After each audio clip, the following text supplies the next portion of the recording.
So here we are, back at the Capitol Theater for performances for what is now the opening of our 2020-2021 season. What a year 2020 has been. And as we all know, so much has changed and so complicated a world we're in right now.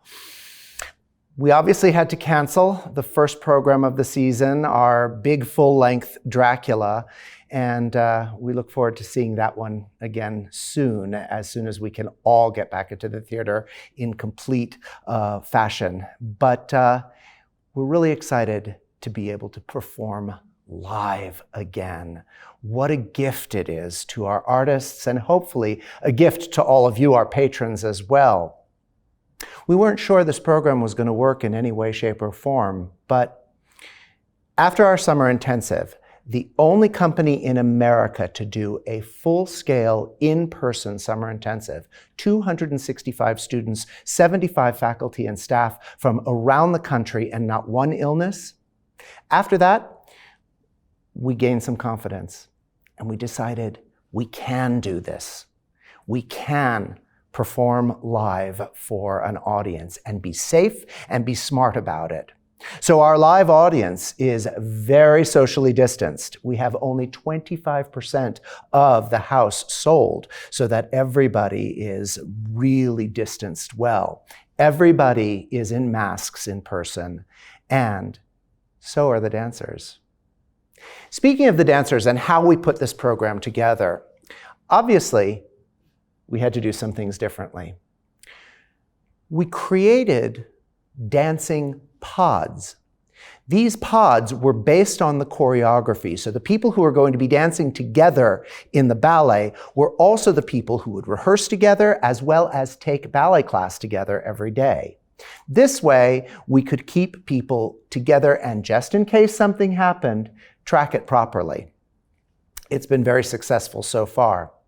Additionally, we decided we had to keep social distancing with the artists as well. So you will notice in every ballet of this program that people stay 6 feet apart, except for our married and household couples. We have a unique distinction here at Ballet West. I can count 8 household couples at Ballet West, which at this point in time is an incredible gift. And this was the basis of how I knew our program could work.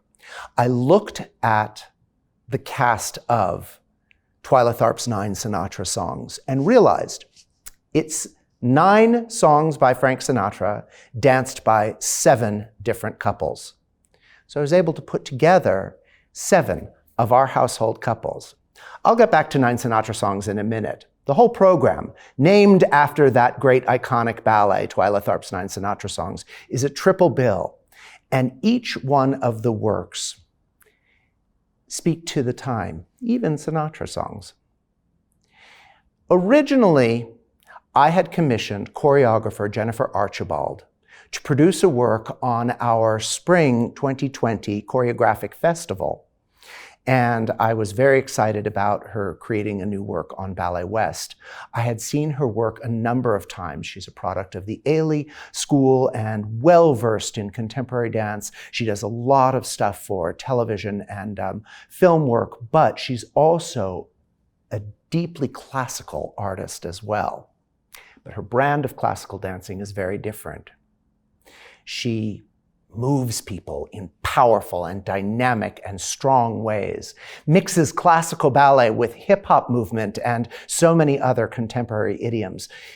It's really exciting to watch. So as I said, I'd seen her work, and then when we hosted the Cincinnati Ballet as part of our festival a few years back, they produced a world premiere by Jennifer Archibald, and I was hooked. Our audiences flipped for it, and I said to her, "Can you create a work for Ballet West?" And she agreed. She was excited to work with us, and we were all on track to go for the festival last spring. Unfortunately, like so many other things in the world, we had to cancel the festival in May. But Jennifer was able to rearrange her schedule, and her ballet will open the program. She's entitled her ballet Tides. Tides, ever moving, ever flowing, ever changing. She felt like in this time, well, there is so much change in the world, where there's so much uncertainty in what we're doing. She wanted to create a work that dealt with the separation that people were feeling, the emotional yearning, and the ever-changing sense of emotions, the roller coaster, if you will, that all of us are on.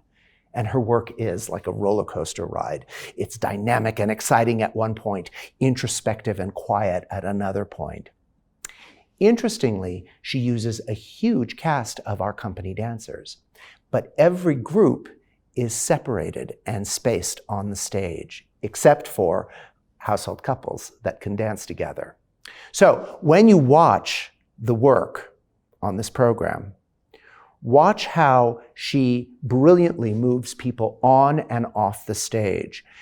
What we tried to avoid was any close contact between people who were not household couples in the wings or off the stage. So it is a great traffic pattern as well as great choreography.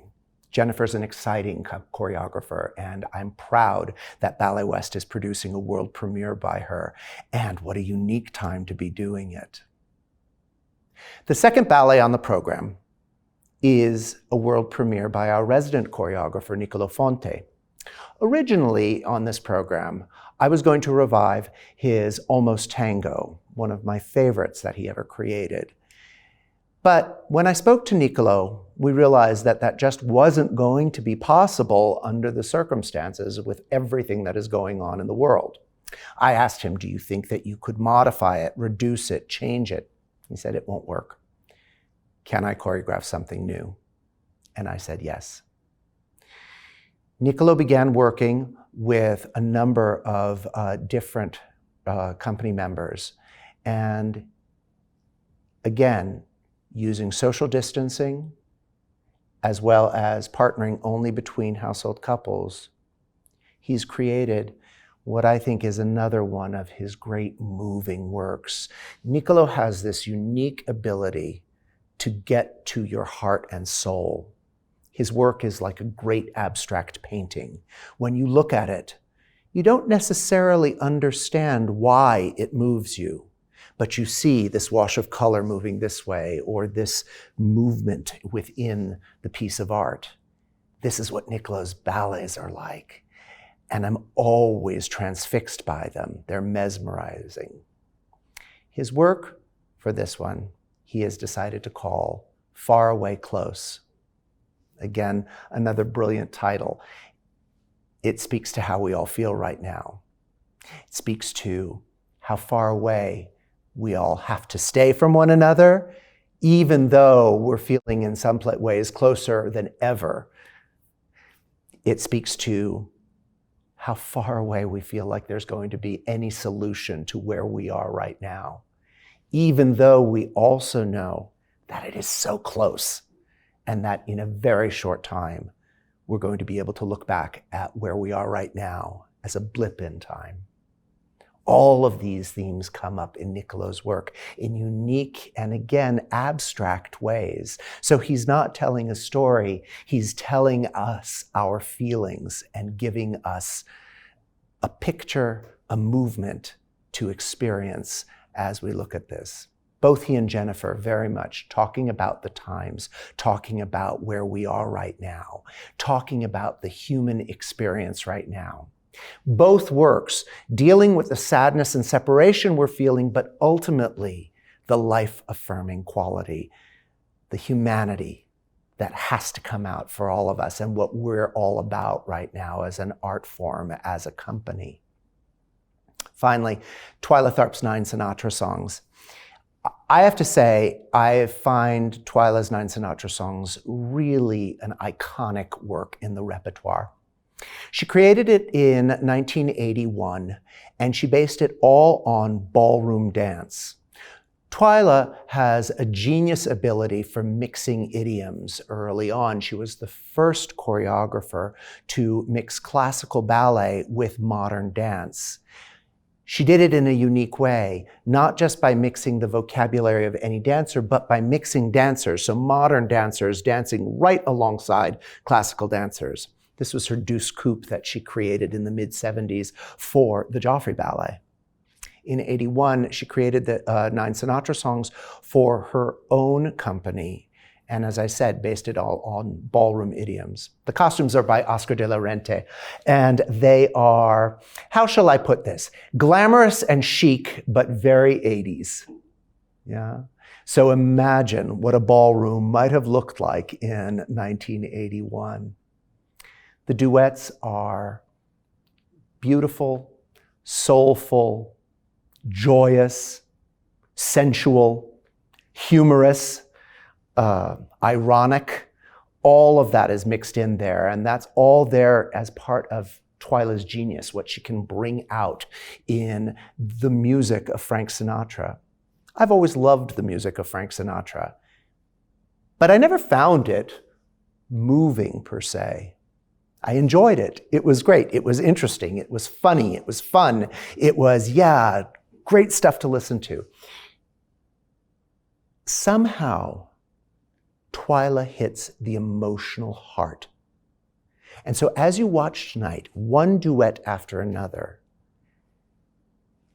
let yourself go. Let yourself really listen to the words that Sinatra is singing and watch what Twyla has done with the dancing. This ballet, I think, more than any of the others that we're producing, has a great challenge this season. It was already created. So unlike the other 2 works, which were uniquely created for this time, 9 Sinatra songs is an existing work. And it has required a great deal of ingenuity from our dancers, who have to do more than just dance beautifully as they always do, to do more than just act, which they're all expert at. Now they have to convey their character, their feelings, with masks on their face. Because every ballet that we're dancing on this program is masked. It is our message to being safe and being smart. And it is our caring for our fellow dancers and for our audience that we do it this way. Is it challenging? It sure is. The dancers are having great challenges. But it's more important to us to be able to produce our art for you, to be able to create a show. Now more than ever, we need live theater. And I'm a firm believer that we can do it in a safe and careful way. 9 Sinatra Songs was staged by a former Royal Ballet dancer and dancer with Twyla Tharp, Matthew Dibble. And he's done a brilliant job. He and I have been friends for a long time, and he's done a brilliant job bringing out all of that humor and that glamour, the dancing. The challenges, along with the masks and acting with those, are numerous. The women have to dance in quite high heels. That's also very challenging for women who are used to dancing on their toes. You'd think that would be hard enough, but now they have to dance in heels. So it's a completely different kind of approach to the dancing that they're doing. Every ballet, again, creating a mood, a feeling, and really telling us about why we are here on this earth. I hope you enjoy the performance.